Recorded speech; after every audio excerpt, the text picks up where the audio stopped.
Hi guys, and welcome to this review of a new Superman movie. We will be talking about spoilers here, so if you haven't seen the movie, then please go away, come back, and watch this review because we will be talking about some spoilers here as the review goes on. So yeah, just to kind of like let you know where I am kind of like as a Superman fan. I'm somebody who really grew up with the Christopher Reeve films, so I have a lot of nostalgia for those films. I do kind of like in it has definitely been instrumental in kind of playing a part as that's kind of how I associate the movie presence of Superman, if you like. Although I have been open to more later iterations of some of the stuff that people like Zack Snyder and stuff like that have brought to the table. So yeah, moving on. But when Superman Returns came out, obviously that was a movie that was I guess kind of praised and heavily criticized as well because of the nostalgia that it kind of like led into. But obviously, as somebody who had a nostalgia for those films, I was kind of down for it. The only thing that I like didn't really like about the Superman Returns is that it was trying to kind of be this sort of homage sequel to the Christopher Reeve films, whilst also just because obviously how much time had kind of elapsed, and obviously what you could do with technology and the budget and stuff like that. It just felt lot more grounded. You know what I mean? It didn't.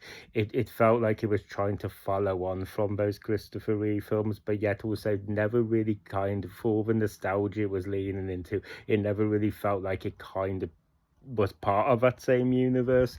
Um, so um so yeah, and then just moving on to Man of Steel, I thought that it had some. I thought it brought some ideas to the table that I really liked, and but on the whole, I didn't enjoy. I didn't feel like the execution was the best. So and so yeah, this so there's been like quite a few different iterations for this movie, and there were obviously there are a lot of people who really like the Man of Steel films. So there is kind of like this division, and so getting onto this movie, I think this movie does go away to kind of bridging that gap, I think. And what I mean by that is this movie is one that really kind of leans into that sort of old feeling, that Saturday matinee type feel. It's very bright, it's very light, it's very colorful. It's it's we see a much more kind of like hopeful Superman, someone that it would be kind of more reminiscent of that Christopher Reeve films. We do have some, like musical scores, obviously, although modernized from the John Williams score and stuff like that. But it never, so there are like touches there, but it never really feels like it is leaning fully into the nostalgia in the way that like Superman Returns did. It's definitely not as overt. What so while it all has those elements, it does lean a bit into um kind of having just a little bit more maybe um having the themes and the ideas that it's going for, having a little bit more substance to that.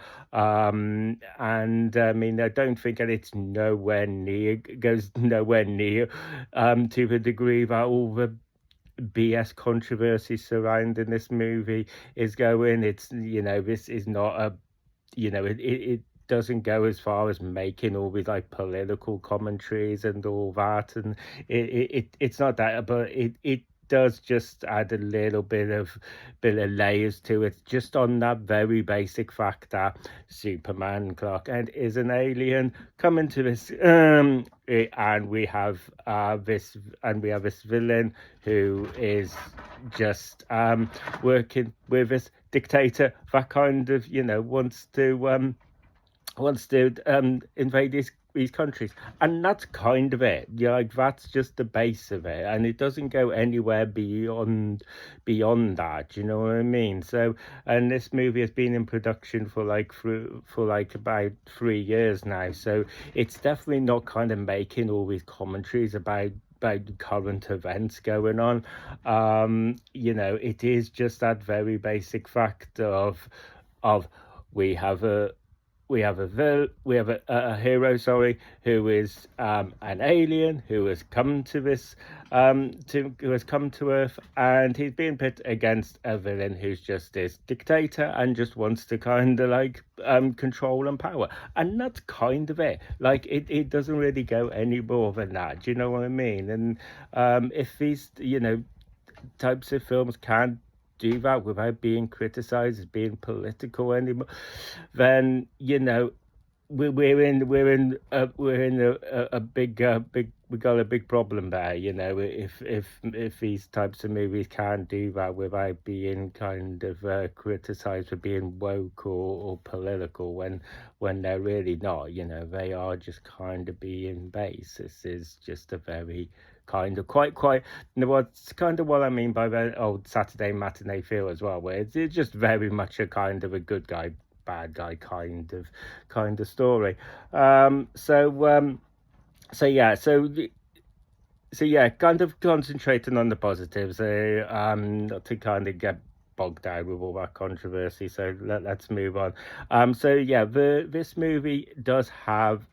I think this movie is the epitome of a comic book movie, and what I'm kind of mean by that, it's got a very lived-in universe, and we've obviously seen from the DCEU and the MCU and some of the stuff that Fox have done.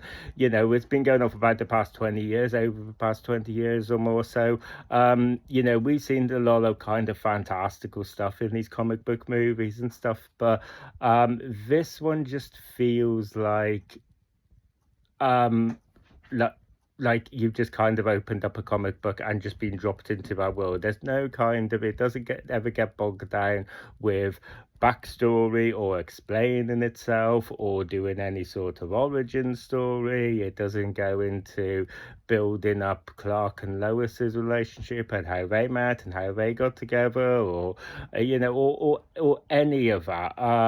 It doesn't get too deep into kind of a history between Lex Luthor and Superman, and I'll get a bit more into that in kind of when I start to talk about maybe some of the negatives of this movie. But yeah, this has a very kind of like lived in feel where it sort of feels like these this world is just you've got all these sci-fi fantastical stuff happening. You've got superhumans where they're just a daily occurrence, or metahumans as they referred to in this movie.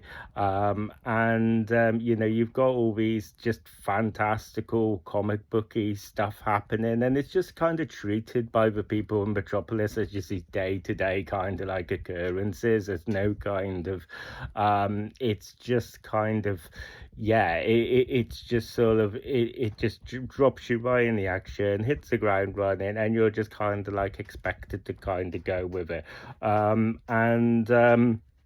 Yeah, so I felt like we in this very like lived in universe, like I said, there's this universe is full of superheroes, so Superman is not the only considered the only like superhuman in this universe. You have other superheroes and or metahumans. You have the Justice Gang. You have Nathan Fillion as Green Lantern. They form this Justice Gang of Green Lantern, Mr. Terrific, and Hawkgirl. I'll get a little bit more into them in the negatives, but I did enjoy I did enjoy all of these characters. I did feel like that Nathan Fillion as the Green Lantern kind of served that James Gunn humor a lot. and I like the fact that that while these these characters were obviously very present in the film, it never felt like it was, taking over or competing with Superman for the limelight. It never felt like kind of Superman and Friends or some Justice League film. It never kind of felt like that. It felt like that this is very much a Superman centric story throughout, and they're just kind of there, kind of supporting that and supporting that story and those arcs. And so yeah, I really enjoyed that. Nicholas Holtz, I think, does a really good job here as Lex Luthor. I think he does a great job with what he's given. I've seen both kind of praises and criticisms of Lex Luthor's portrayal here, and I think this is fair. And I Because while I do think Nicholas Holtz does a great job with the material that he's been given here, this is the most evil, the most despicable, the most hateful, the most deplorable version of Lex Luthor that we've got. This is definitely not some sort of campy Gene Hackman version of Lex Luthor. It doesn't really touch on Kevin Spacey's version. It's miles way away from Jesse Eisenberg's version of Lex Luthor, which you will be glad to know about. But this is just somebody who is just everything that everything he does throughout the movie just makes you hate this guy. This guy is just utterly deplorable, and to that end, he makes a great movie villain. He is just so deplorable. You can't just wait for him to be foiled. You just can't wait for him to kind of get his comeuppance. And but yeah, like I said, Nathan Fillion, I think it does a good addition here.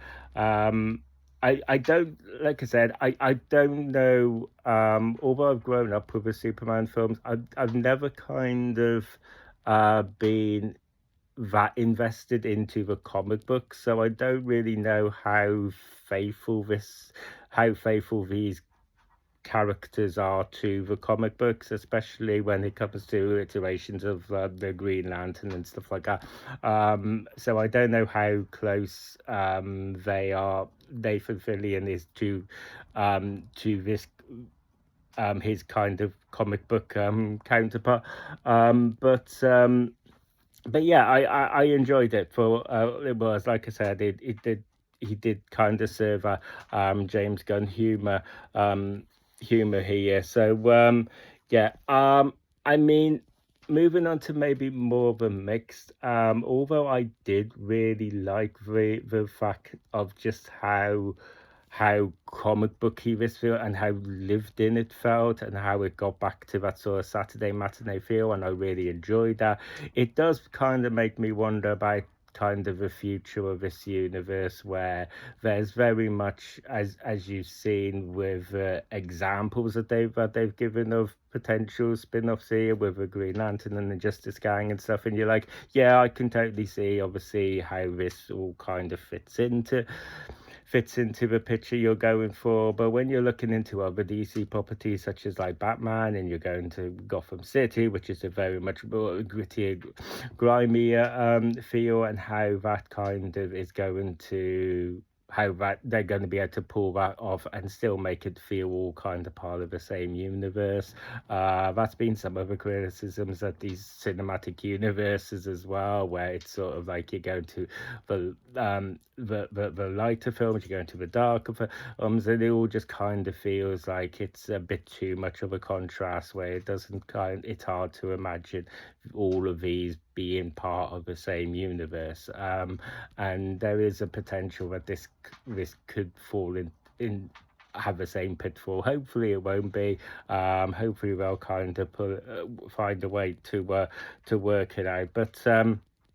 But yeah, one of the big kind of talking points here, and one of the most spoiler things of this movie is, and getting on to kind of like the portrayal as well, of these characters is there is quite a significant plot point involving Superman's parents of Jor-El and Kal-El, and it sort of makes a spin where it kind of turns them into the villains of not necessarily the villains of the film, but it definitely goes does do a quite a hard 360 to anything we've ever seen, and certainly in the films. Like I said, I've never been too invested in the comic books. I could probably count on one hand all of the Superman comics that I've read.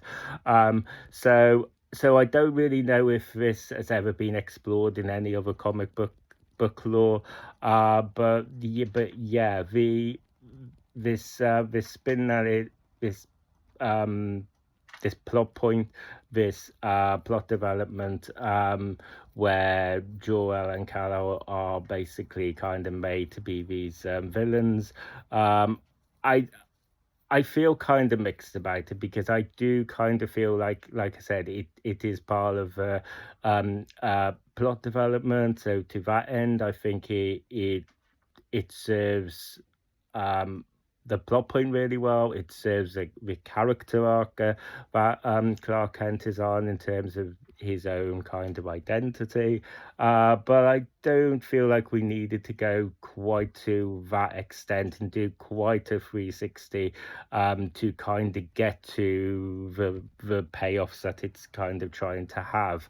And I do feel like it is going to be, especially when you consider, but I do feel like this is going to be quite a talking point amongst fans. I think this is going to be one of those things where I